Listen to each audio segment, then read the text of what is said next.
This is a recording for the CUPHAT project. My name is Chris McCann. Today is the 22nd of June 2023 and I have with me here Sarah Rubalcava. Thank you, Sarah. Can you confirm for the recorder that you are happy to take part in this project? Yes, I am. And could you spell your name for the recorder, please? Sarah, S-A-R-A-H, Rubalcava, R-U-B-A-L-C-A-V-A. Great. So I think we'll start very simply with if you could tell us where you were born, when and where you were born, and what are your earliest memories? I was born up in Dublin. Born and raised in Dublin in 1966. My late parents, my late mother was also Irish. It was my late father who was born of Mexican parents, thus the name.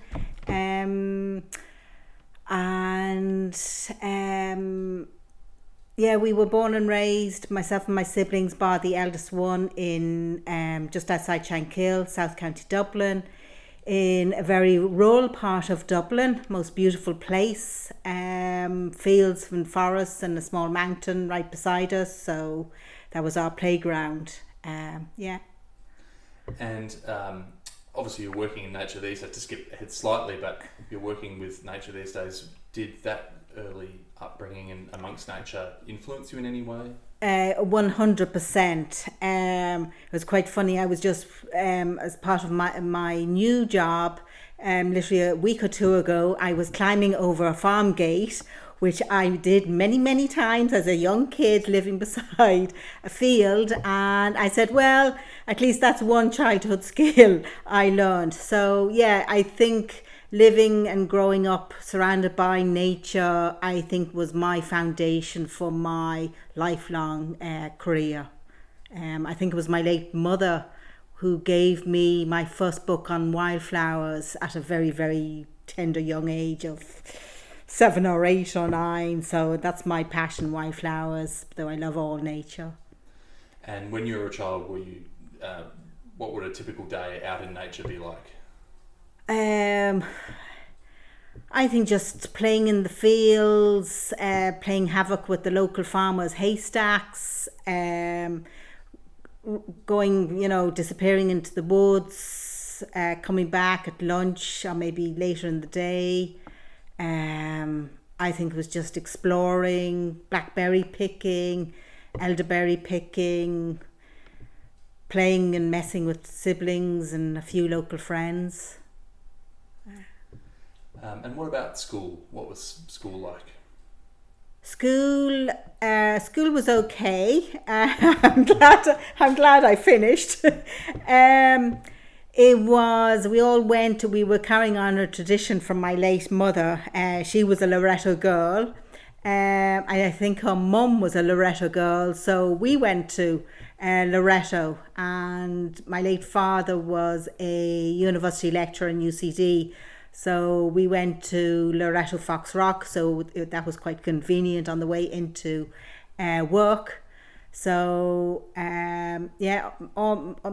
myself and my siblings all went to Loreto, including my brother, because at that time, way back in the very late 60s, early 70s, the Loreto had young boys in the junior part of the school, now obviously no longer. So yeah, well brought up, well educated Loreto girls. And was that all the way, was that just the primary school or secondary school? No, all the way to Leaving Cert, yes, yeah. So it was actually quite funny because when myself and 2 of my siblings, halfway through our school, the eldest who had finished school and had gone on to college, my father took a sabbatical year. And we went back to Los Angeles and he was doing some research. So myself and 2 of my siblings went to a Californian high school and junior high school. And it was the first time I was completely separated and in a mixed school. And it was quite interesting and it was quite challenging for me. So it was good to get back to Loreto. What were the big differences there in the two systems? One, it was having, it was co-educational. The discipline was not great compared to, a religious order type of school. I think that was the main thing, the discipline. The classes were a lot bigger, easily 30, 40 per class, and I would have only been used to maybe 25, 30 max. Yeah. And what about moving on towards college then? What did you go to college, and what did you do if you did go? I think it was my late father who kind of suggested doing horticulture just because I love my plants. Now, in hindsight, I do wonder whether maybe a ecology degree might have been more appropriate. But having said that, I think my horticulture degree has actually stood me to good, and it's sort of given me a really good basis in what I'm doing now. I think horticulture is exceptionally broad. Like right now, I can tap into water conservation through horticulture. I can tap into this whole peat-free aspect, which is so important right now. I can tap into the whole pollinator-friendly aspect of ecology, and chemicals, grass management, the famous no mow, no may, or no may, no mow, sorry. But I did then go back to do a master's. But first of all, my primary degree was really, really good because it allowed me, it was a full-on year, but it did include a 1-year practical, which was so important, and I was able to travel with it over to America. And so it just kind of broadened my experience before I even graduated. You mentioned you would have liked to have done an ecology degree. This would have been, the 1980s? Yes, yeah.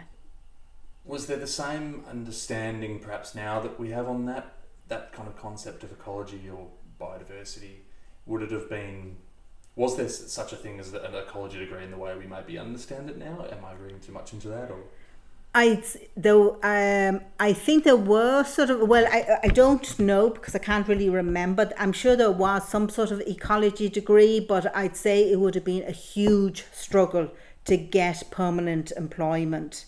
But now I'd say it's a heavily sought after discipline, and thanks be to God.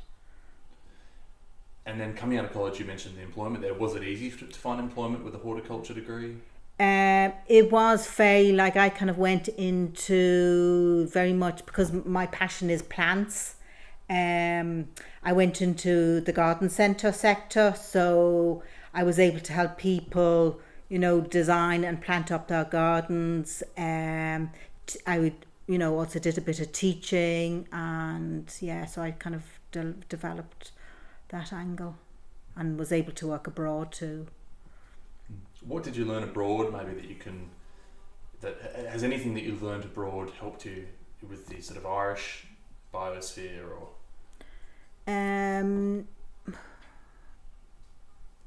I don't think so. It feels so long ago.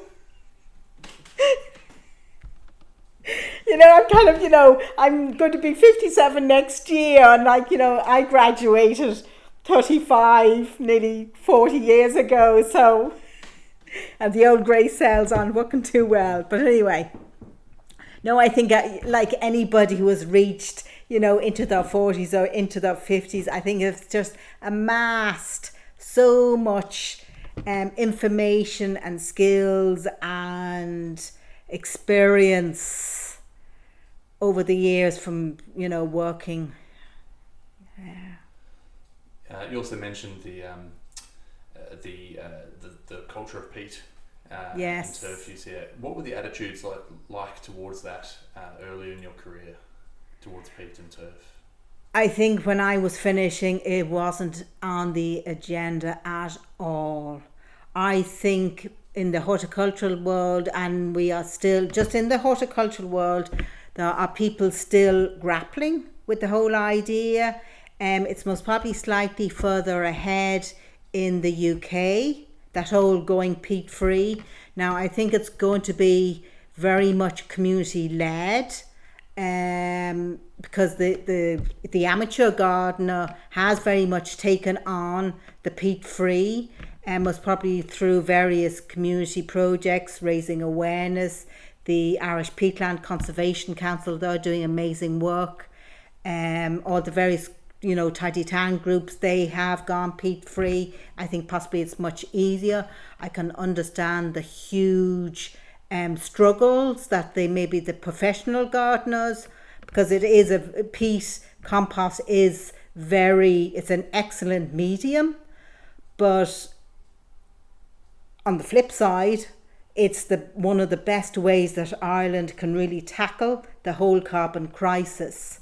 And I know, there has been a lot of work over the last, say, 10 years of looking into peat-free composts. And I just think slowly but surely the whole professional side of horticulture will get there. We might return to some of those ideas a little bit later, actually, but I want to ask you now, what about the intervening years? So we've spoken about your childhood and your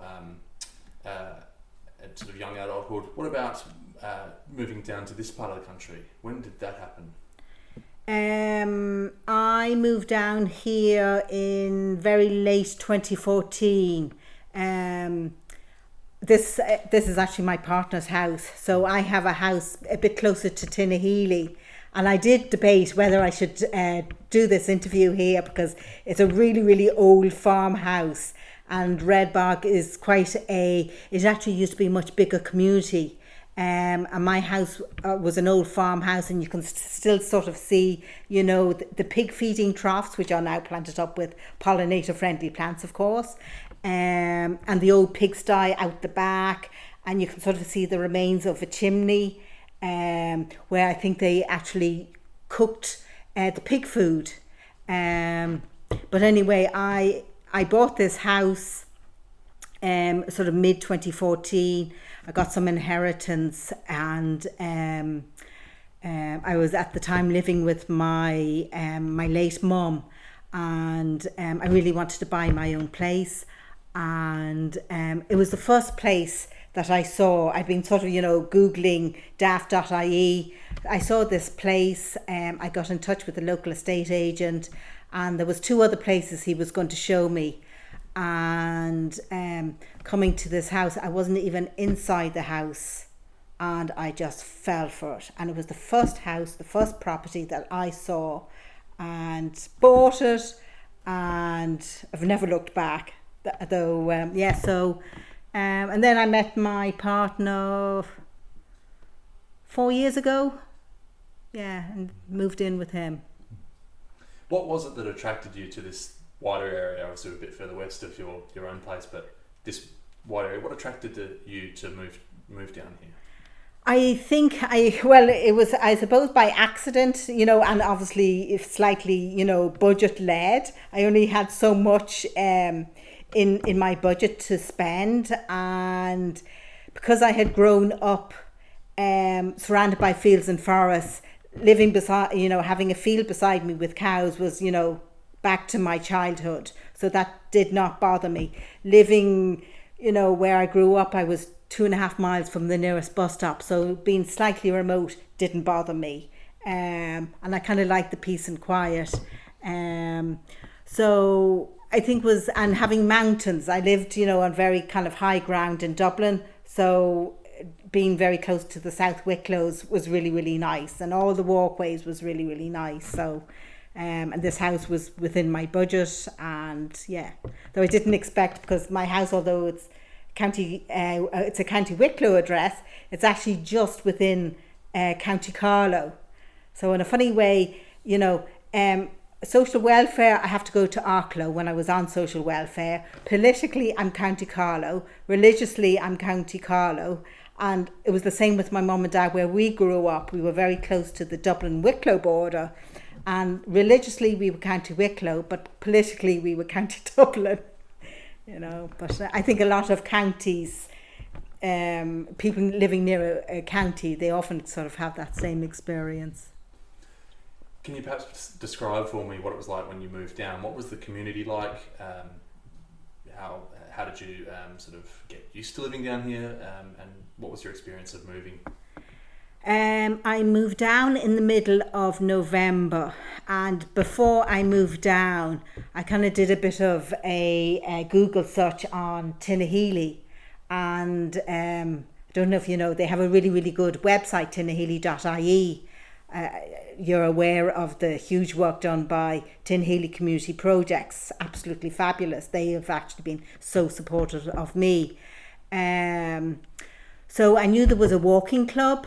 So I said, okay, that's one thing I'm going to do.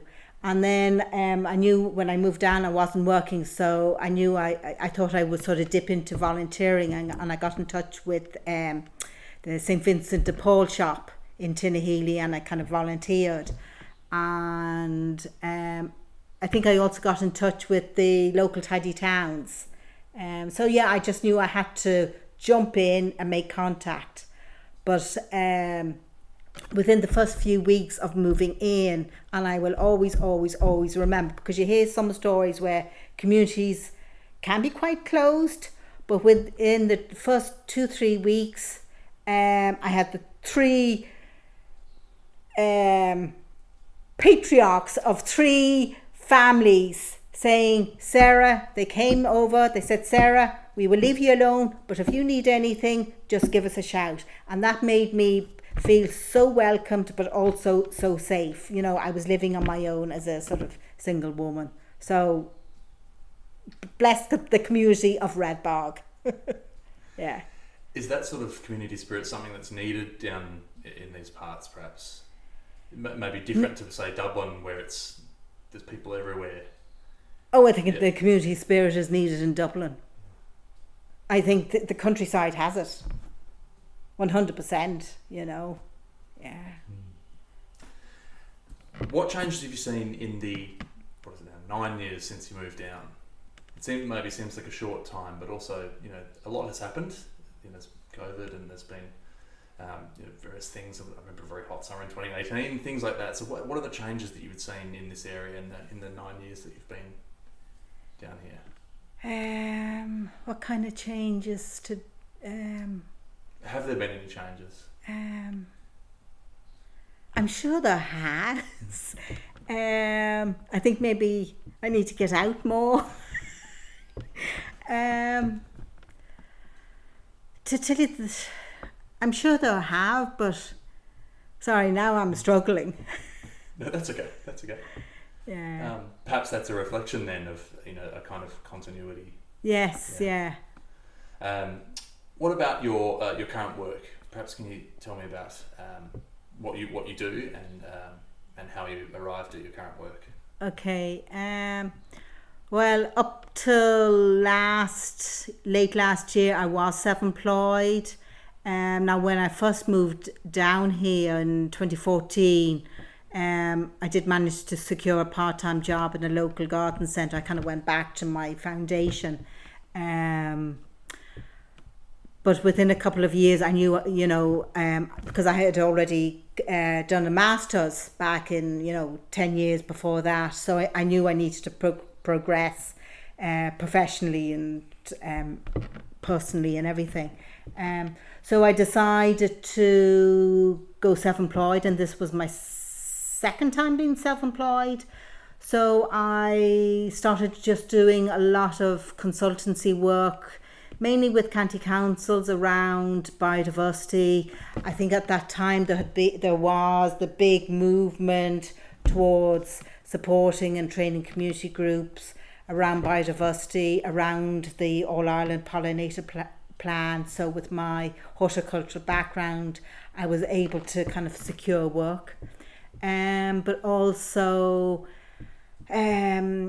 within a couple of years, I was a very frequent walker of Tamnafnog Woods. I'm a bit of a tree hugger and I love woodlands. So I think it was a case of this is the most gorgeous place with the river, and I just wanted to kind of share its value, share, what the whole area can give to people. On the flip side, its threats. When I had finished my master's, I did a 3-month internship with Voice Ireland on water conservation on our water footprint, and I did a huge amount of background research, but I think this goes further back. Where we grew up, like many rural places, we're all on our own well water, so I think growing up I was very conscious of our gorgeous water that we had to drink, and I think it's one thing that's so many villages, so many towns, the river is hidden, not in Tinnahealy. It's so visible, we can get access to it, but so many people don't associate turning on the tap, flushing the toilet, where the water comes from. So in some areas there is a disconnect, and I suppose I just wanted to try and develop a project, and that's how the River Derry Bubbles project came about. And yeah, so a lot of my work has been funded through the Environmental Awareness Office in Wicklow County Council. Perhaps could you just tell me a little bit more about the Bubbles project? It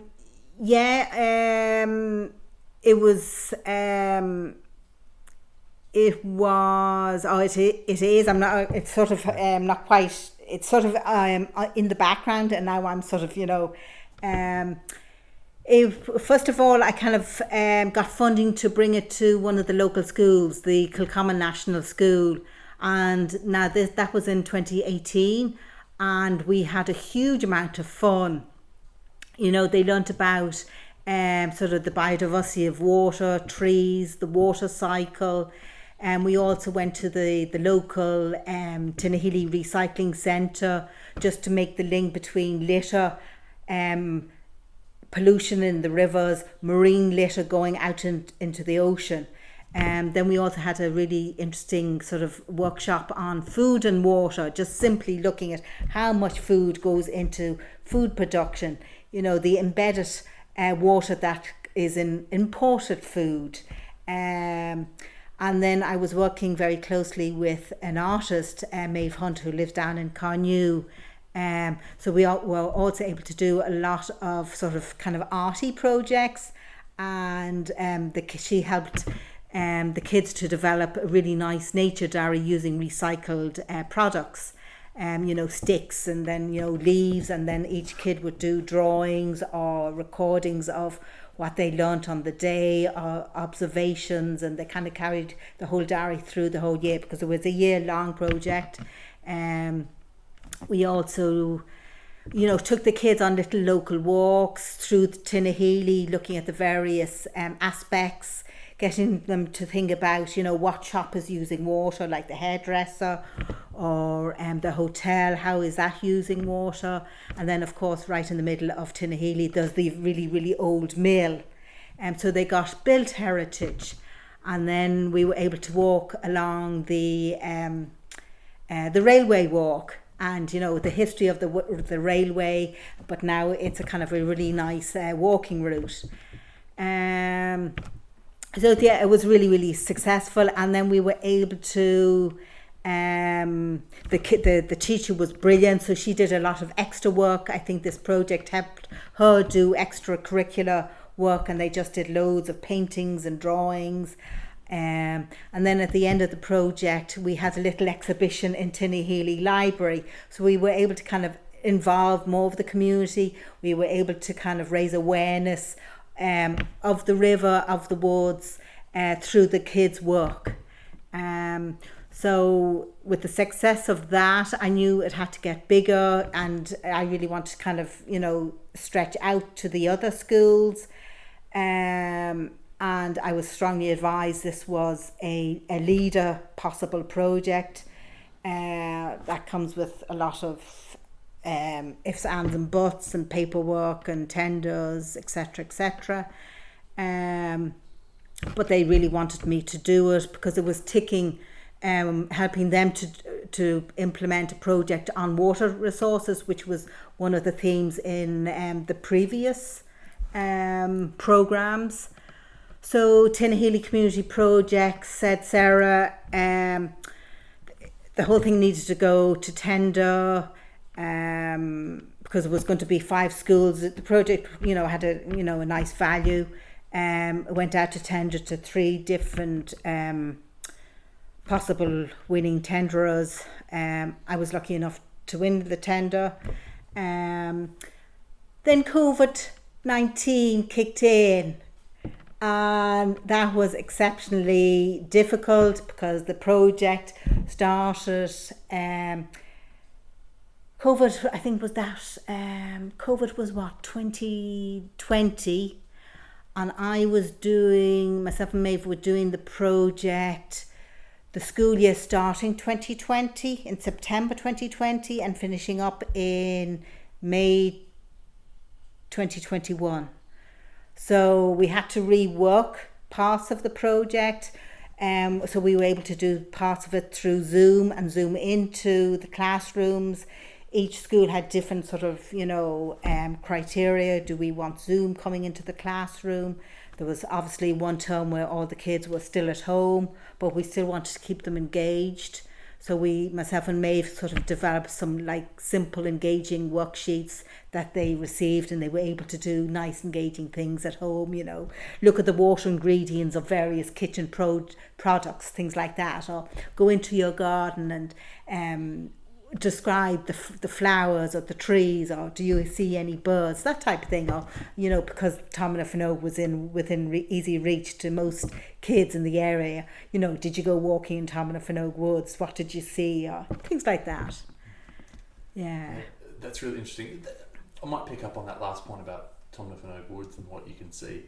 How would you describe how would you judge the health of Tomanagh woods? Is it in good condition? Is it sort of in a biodiversity sense? Okay, I'd say everybody in Tinahely and the surrounding area absolutely loves it. I think it does need a bit of help. There's invasive species, there's rhododendron, there's cherry laurel, which a lot of people aren't aware that is it's an invasive. Beech, while wouldn't be seen, is not native. Tomanagh Woods is a proposed natural heritage area, but it's also part of the special area of conservation, and we are obliged to, under the Habitats Directive, to restore all the special area conservations back to full health. So work has to be done on all of our native woodlands, including Tomanagh, because there's invasive species in there. I think the water quality is reasonably okay. There are a few from, working very closely with LawPro, the local authority waters programme. That was another thing. LawPro were very, very, very supportive, especially Donald O'Keefe. I don't know if you've come across Donald O'Keefe. He was exceptionally supportive. He was the community water officer at the same time, and obviously his remit is water quality and community engagement. So my project was very, very complimentary, and also under the last 4-year or 5-year water river basin management plans, they'd actually targeted the Derry, Coolboy, Rossnastraw subcatchment, because there was sort of issues around water quality in several different areas. So they have a catchment scientist who worked very closely with some of the local farmers, and the water quality has improved, but there's still a few bad spots, yeah. What role then does a local community have in maintaining the health of a place like Tomanagh Woods? I think it's learning what a native woodland should look like, what it needs, what a native woodland how a native woodland contributes to our lives, to our food production, to the basic clean, healthy air, to supporting wildlife, our native wildlife, providing recreation, providing mindfulness, mental health. That's one thing I did with, I was able to get one class, the CUPHAT school, into the woods. A lot of the schools weren't able to bring, because it would involve a coach. But with that particular class, I'd been doing a bit of mindfulness training, and we did 5 minutes mindfulness during COVID, and the kids just loved it. I just, and even some of the teachers were there. We just kind of stopped right in the middle of the woods and just said, let's all just close our eyes for 5 minutes. And here I am closing my eyes, and just listen for 5. And they said that was the most relaxing thing we've done for a long time. We'd love to do it again. So yeah, again, I think working on any project with nature, it can just be so nice, so healing, and you don't know where it goes, so. Going to sort of jump back a few years now. When you've spoken fondly about your childhood and early life with living out in nature. Did you have any favourite spots that you used to go to? Yes, there was. I'm picturing it. Coming from our house, we'd go up a little trackway, and there was the main usual, because it was Quilcher Forestry, but it was one of the recreational sites. And the main tracks were sort of like that, and you'd go that one and up at the hill. But there was a block of forestry here, and then there was tiny little pathway. And I know myself and my siblings would always go through that little pathway out the other side and then up the hill. Yeah. Are there any places in this area then, apart from Tomnafino, that you particularly enjoy spending time in? There's one sort of between here and, I don't know if you're familiar with Mullinacuff, where the Dying Cow is.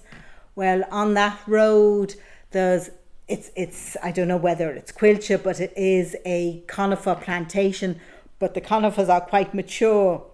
But the main track, there's a huge amount of wild grasses and brambles, and all the sort of native wildflowers are coming back, and there is some natural streams.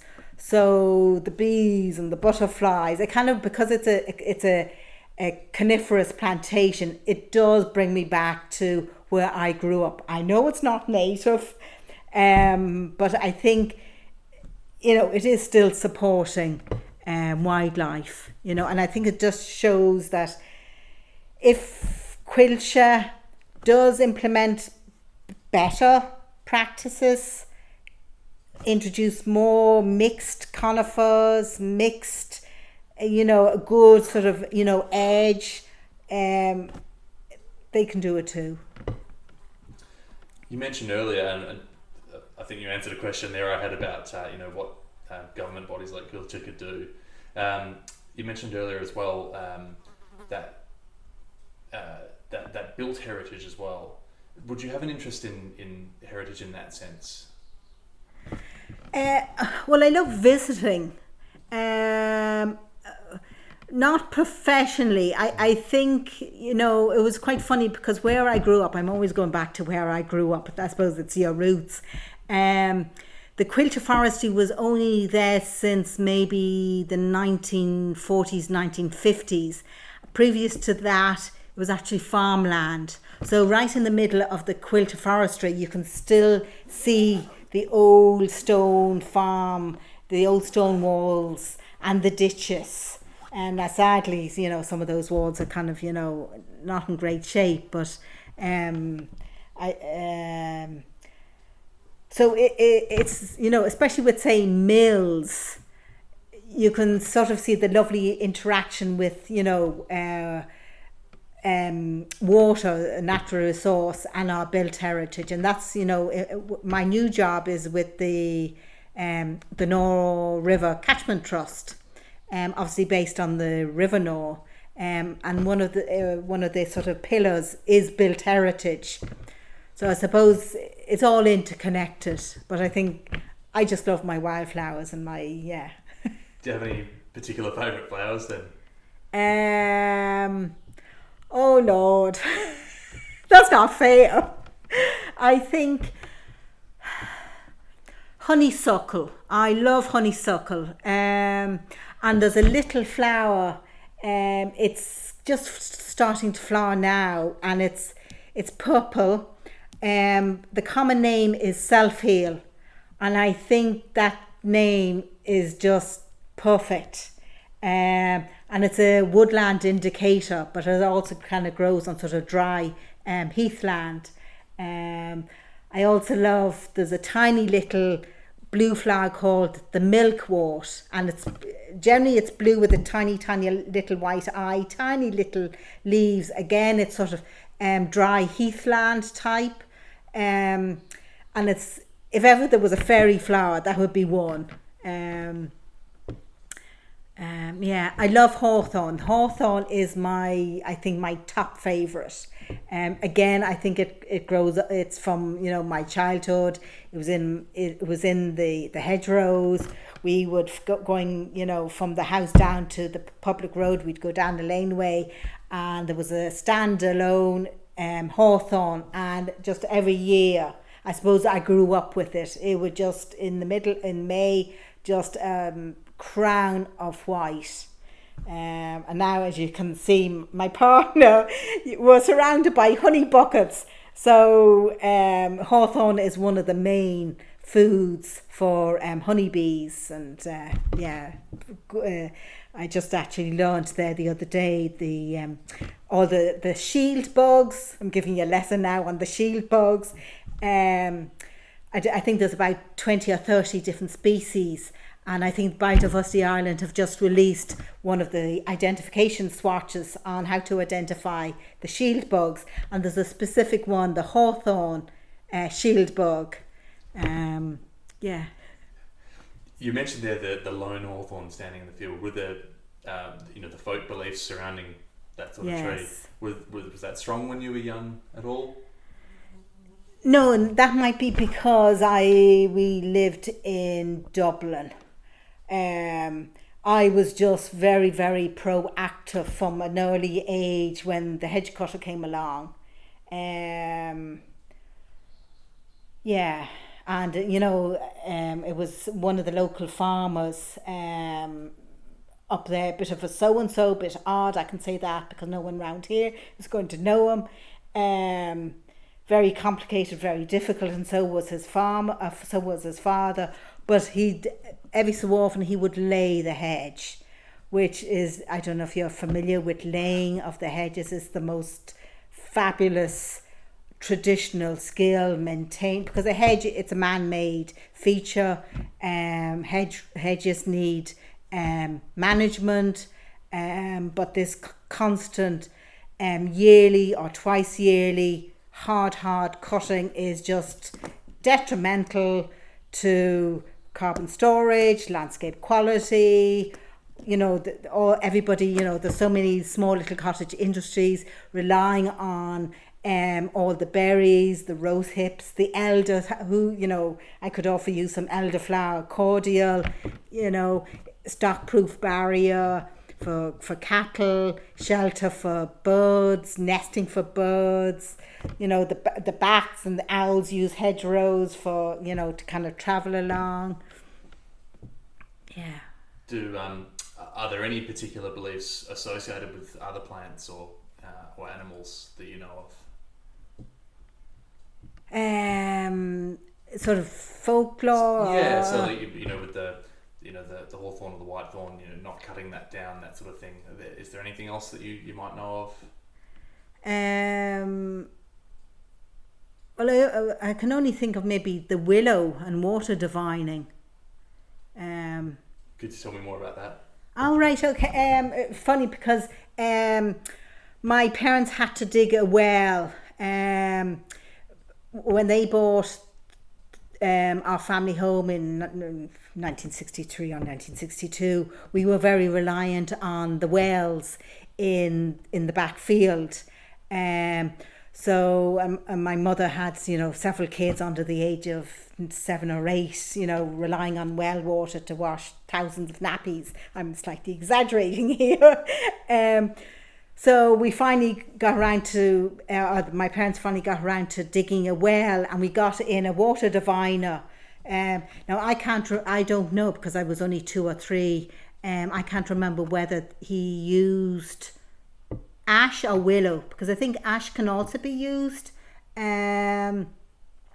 But the well we dug, and because my father worked in UCD, he was able to get it tested, and we were told this is very, very pure water, so pure you could sell it. We never did, but it was always glorious water, and everybody kind of loved having showers in our house. But over the years, there were several really, really hot. You mentioned the summer of 2018. Well, there's some really hot, long summers during the 70s and during the 80s, and one of the local farmers used to lease the surrounding fields, and there was many occasions when the well would run dry, and then he would bring up a bathtub for his cattle, and we would fill it up, and we never ever ran dry, and we got paid in a couple of sacks of potatoes.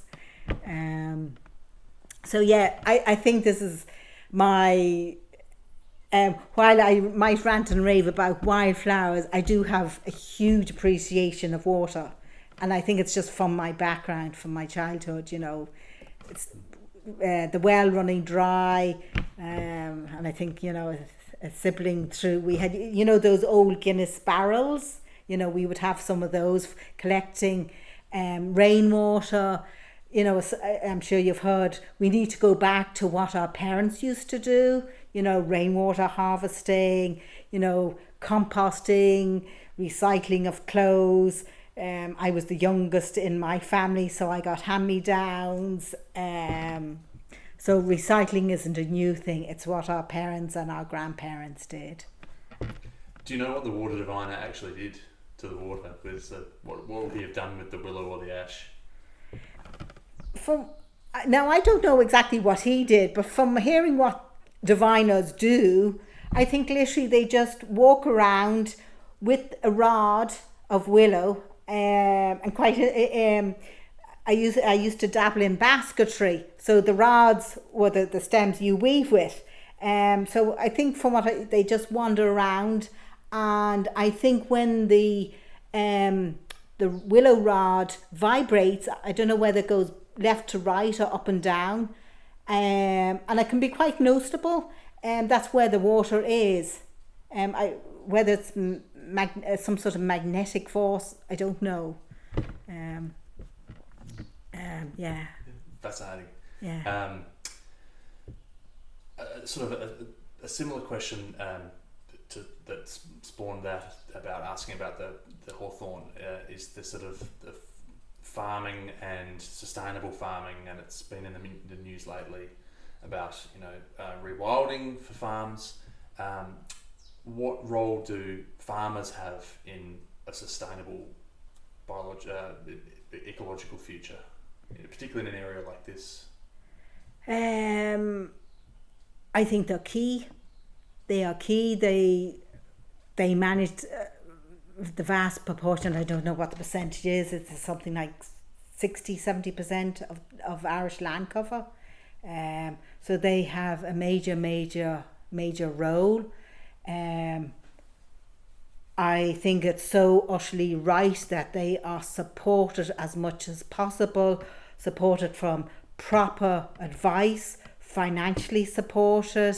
The way I was just thinking about it, we can only get healthy food if the ground is healthy where the food is produced. For me, it makes sense. I eat I'm a meat eater. I like meat. I eat vegetables. I eat fruit. As much as possible, I grow my own. I try to be as sustainable as possible and few pesticides. I think farmers have a massive role, but I think they badly need to be supported as much as possible. I think there's farmers out there who are doing the right thing, but they're not getting paid for it. I think, and I don't have a huge amount of experience with agriculture or the farming sector. It's something I would dearly love to get into, and I'm actually thinking of getting into, because it's, for me, it's so nice to work with people on the ground who can actually, after training, do something positive. And through my current job, I'm engaging community groups to pull one of the invasive species, I don't know if you're aware of it, Himalayan balsam. So many rivers are riddled with it. Now it's not too bad on the River Nore, and I've been working with community groups, the GAA, Tidy Towns, women's networks, scouts pulling Himalayan balsam because it's such an easy one to pull. But I'm now in contact with a couple of farmers. They want to learn, they want to do the right thing, and they're getting support from Teagasc, and I'm meeting a small group next week. So it's if we all just get in and just start doing the right thing, I think our environment will be better, our food will be better, our water will be better. And the way I sort of see it is, if we can't get our water up to scratch, leave planet Earth, please. I know that's quite, out there, but seriously, yeah. What about the role of sustainable tourism? What do you think? Obviously, this project is about has a sort of leaning towards sustainable tourism. Do you think tourism has a positive role? What kind of role does it have, perhaps in the future? Are there challenges that might be ahead of trying to establish sustainable tourism for an area like this? I think I have my house up in Redbarg. I run it as an Airbnb, and when the CUPHAT, I hope I'm saying that properly, when that started, I thought I might kind of go in under the sort of the micro enterprise support, and because I only got the Airbnb up and running last year. Last year I got too busy to do I was working with other things, and I think an area can only provide sustainable tourism if the likes of the hotel, the Airbnb, the local shop is as much as possible sustainable itself. Until the services locally are sustainable, I think we can try and offer, but I think we've more to do to make ourselves sustainable. Because my description under my Airbnb is I provide an environmentally friendly or eco-friendly Airbnb. Now, I was doing one night stays last year, I'm not this year, but a one night stay, I don't know how sustainable that is, because I'm washing my sheets after a one nighter. I don't think that's sustainable, and it actually gave me I actually got a bit anxious over it. But I think we all want to travel, we all want to share our beliefs, our ways of living, and I think traveling is good because we learn about each other, we can share our values, we can learn from each other, we can there's differences between, whether, because, as you know, I'm half Mexican, so we can learn from other cultures. And it was really, really nice when I had people coming in, really kind of appreciating what I was trying to do. Half of my house rules were, I have a hungry pig, which is are you familiar with a hungry pig? I am, but perhaps for the... Oh, right. Okay, sorry. So a hungry pig is a composting unit, but it actually takes cooked meats. So it was a way of, because there's a lot of food wastage in Airbnb. So my house rules were very, very much centered around sustainability. I said, please segregate your waste. There's a local recycling centre, the Tinhealy Recycling Centre. I go there. I want to support them as much as possible. Please, with your waste food, please either put it into the little bucket or use the hungry pig. Please be, I want you to be comfortable, but please be mindful of the central heating. Things like that. Some people really understood it. Others not so.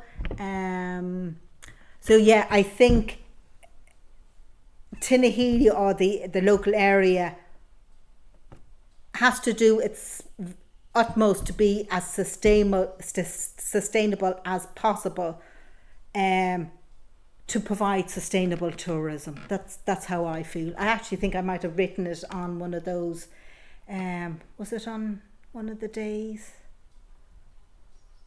I can't remember. Yeah, sorry. I'd like to actually return right back if possible. And you mentioned your Mexican heritage. Yeah. So your father was an academic at UCD. And how did he find himself in Ireland? My mother actually emigrated over to Los Angeles after she qualified. And then she was working over in Los Angeles. And they met at a Catholic Sunday dance, back in the mid-50s, something like that. And he was finishing off his PhD.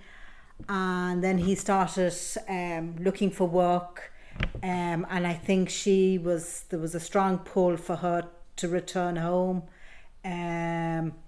So I think my Irish grandmother, saw a job in a lecturing job in UCD. They returned for 1 year. A 1 year turned into a lifetime. Yeah. And how did he find Dublin when he first moved here? Oh, Mother of God. Very challenging. Because when did they return? They returned very, very late 50s. So we weren't even in the EU. So quite challenging. And even challenging in UCD. But yeah, he loved my mother. He would have, gone to Australia, to be with her. So, but couldn't find any Mexican food. I think that was the most difficult part, because his parents were illegal immigrants, and I think, finally they got legal status. But he was obviously, I think he didn't speak English till the age of 8, but he missed his Mexican food. And certain ingredients, and I think when we were kids, every so often a food parcel would arrive. Now thankfully because Ireland really now has become quite cosmopolitan, so there's fairly good food, but I think still, the best Mexican food is my grandmother's. I'm sure you'll hear many people say that grandmother's cooking is the best. So sorry, I'm wondering, am I? No, of course not. So how did so he obviously studied. Yes. And what did he must have liked, apart from obviously he loved your mother, but he must have liked it. He must have found something to sort of enjoy about Ireland. Do you know if there was, or? Yeah, he dearly loved my mother, and I think that really was the main reason why he stayed. He enjoyed his work. He stayed on an extra 5 years, and throughout his career, he finally got to work with, say, the exceptionally intelligent students, the PhD students, the fourth year honours students. So I think that kept him, mentally stimulated. I'm not bragging, but an exceptionally intelligent man. Most probably didn't quite fulfill his intellectual intellect. But he loved my mother. But even up to like a year before he died, he loved math, as Americans would say. He would always be doing, mathematical equations, beyond me. So yeah. And what about your mother? Could you tell me a bit more about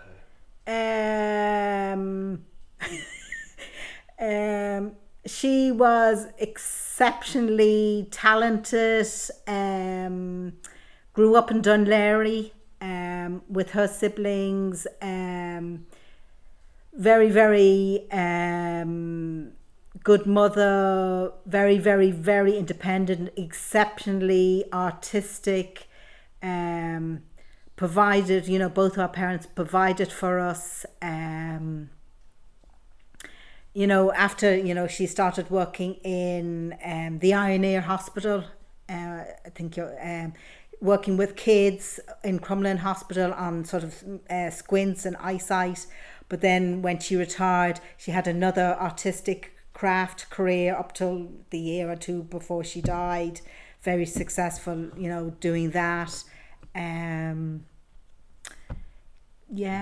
Found us this little cottage in the uplands of Dublin, very, very remote, where we got to know our wildlife, our wildflowers, and Yeah, and there's obviously parallels between where you grew up and where you're living now. 100%. Yeah, it's in the blood. Yeah, it's in the blood. Perhaps a few more questions. What do you think the biggest challenges for this area are in the future?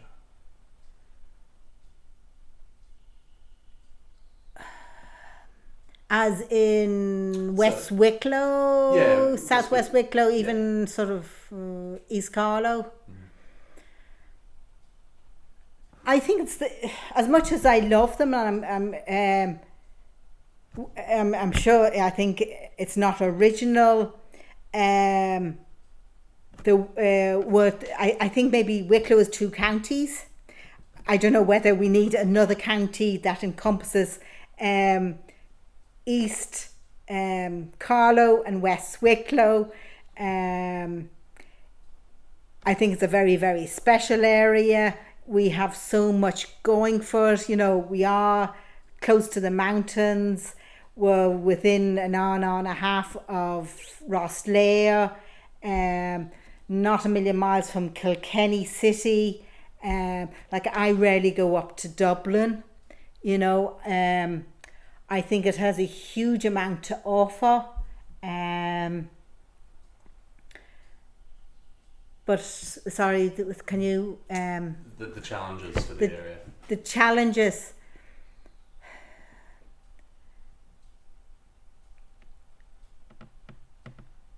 Transport, public transport. Oh, Mother of God. Yeah. The N11. I think we're halfway between the N11 and the M9. Public transport is practically non-existent. I think that's a major, major challenge. I know there's in the last year or two there have been huge efforts with, I think I don't know what that little bus is called, sorry, but they have made links between Arklow and Carlow, and I whether that's a Green Party initiative or whatever.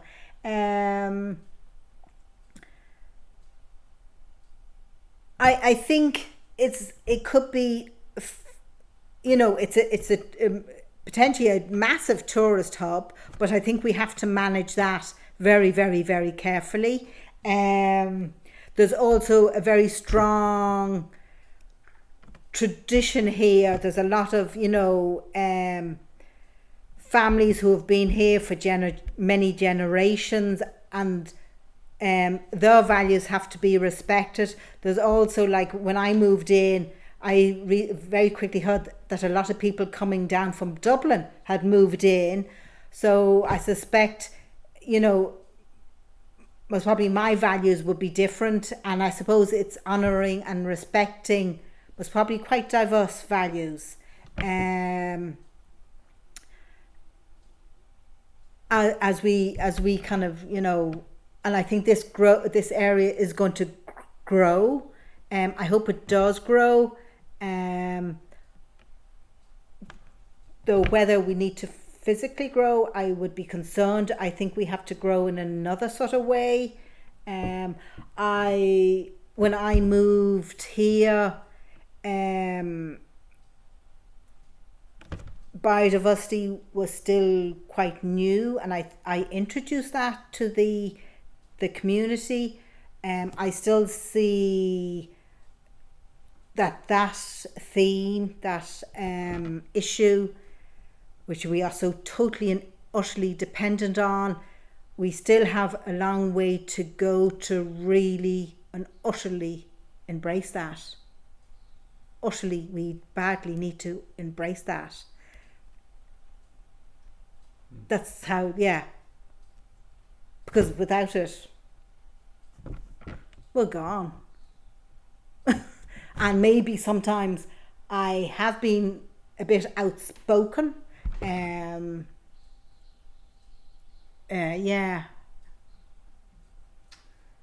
think I think you've sort of hit the nail on the head there. It's something that perhaps some people are very slow to wake up to. Maybe they don't want to wake up to it. So I think that would, I would certainly agree with that if I was putting my own 2 cents worth. Yeah. 2 more questions, perhaps. Tinahely and the sort of surrounding area is a very it's quite an artistic and sort of place. What do you think makes it like that? Why do you think artists and people interested in things like biodiversity are sort of drawn to this area? I don't know, because my house up in Red Bog is literally halfway between Tinahely and Hackettstown, and they are completely and utterly miles apart. When I came to live down here, there was so much vibrancy in Tinahely. It's no longer. There was a very active artist group. There's a writers group, the Tinahely Walking Club. There's an over 55s group. I don't know whether it was because of Tinahely community projects who have been going for 20, maybe 25 years. The Tinahely Agricultural Show. I think whether that's also another community led. I don't know what it is, but I think I'm so glad I'm living in this area, because there is, whether it's now this could be ludicrous, whether it's a combination of the woodlands with a river and the mountains being in an exceptionally close proximity. And obviously there's huge history, built heritage and cultural heritage, Black Toms. I'm fascinated with Black Tom. But there's also, Tinahely has been around for a long time, and also most probably with a knock-on effect with the whole wider Coolatin estate. It's most probably just slowly but built up, but it's the natural resources. It has to be the natural resources. And obviously, a few key people just slowly but surely building and building and building. Do you know much yourself about the Coolatin estate? Very little, but here's one for you. I was working with Wicklow County Council on a really, really nice project. Now, it should have really grown wings. I don't know if you've come across Jim Callery, the Environmental Awareness Officer. And he approached me a couple of years ago, and every year community groups get a grant to buy in small little sapling trees. But he wanted to develop and help communities actually grow trees from seed locally collected, because that ticks a box for genetic biodiversity, which is not spoken about it at all. It's all it's ecosystem biodiversity, species biodiversity, but right down we also have to protect our genetic biodiversity. So he got me. I started working with a couple of community groups in Wicklow on raising native trees, collecting local native tree seed, and it was actually very, very difficult to recruit those groups. And I have forgotten the question. Sorry. It's okay. The Collatin Estate. Oh yeah, the Collatin Estate. So I had this, besides just growing, and going out collecting, local acorns from our local oaks, or berries from the mountain ash. Because a couple of years ago I was doing some work on our heritage trees. Now the Tree Council of Ireland have a most fabulous database on our heritage champion trees. So they could be the oldest, or they could be the tallest, or they could be the tree with the widest girth. And the Collatin Estate has, I think, it has a champion native Irish oak. I'm not quite sure why it's the champion. I think it might be because it has the widest girth, that being the diameter for the sake of the tape. So I was said, God, wouldn't it be absolutely fabulous, besides just growing locally collected acorns, wouldn't it be fabulous to collect the acorns from that champion tree? And, in various areas like Parscourt Estate has a few champions. Shelton Abbey, I don't think it's an outdoor prison anymore, I think. But wouldn't it be fabulous, because they have a champion sycamore? So I was trying to identify, and there's a database held by the National Botanic Gardens and the Tree Council of Ireland with all the champion trees. Wouldn't it be fabulous for Wicklow to have the very young trees grown from the Wicklow champions? Now I tried my best. I even got in touch with the forestry worker who looks after the Collatin Estate, but I think I'm not quite sure what. Yeah, I think it was a combination of COVID hitting. That was such a challenging year for everybody. But yeah, so that's the only thing I know about the Collatin Estate. But I did actually get talking to somebody about the because I met somebody who I think it was actually on the training, the folklore training, and I think one of the fellows, there was myself and one of the other guys, who was from the Collatin Estate, and I got talking about something, and Jesus Christ, sorry, I can't remember. Yeah, but from, I just think it would be somewhere along the line, I think it would be a fabulous thing to grow the next generation from seed sourced from the Irish champions. That's really all I know about the Collatin Estate. I know I used to kind of wander down, as many people do, all the way down into the Collatin Estate. Yeah. And Black Tom as well, you mentioned interest in with the hooded crow. Yes, I think that's just a fabulous thing. Like I remember, I think it was last year, I think the county council put up something, as you're going out of Tinnahealy, there's a kind of the shrub well, just on the way out. Are you familiar with that thing? And they put out one of these talking signs. I don't know whether it's still there. And there was a question, there was a WhatsApp group, and a few people were saying, what's that about? And I just, one of those throwaway comments, ask Black Tom.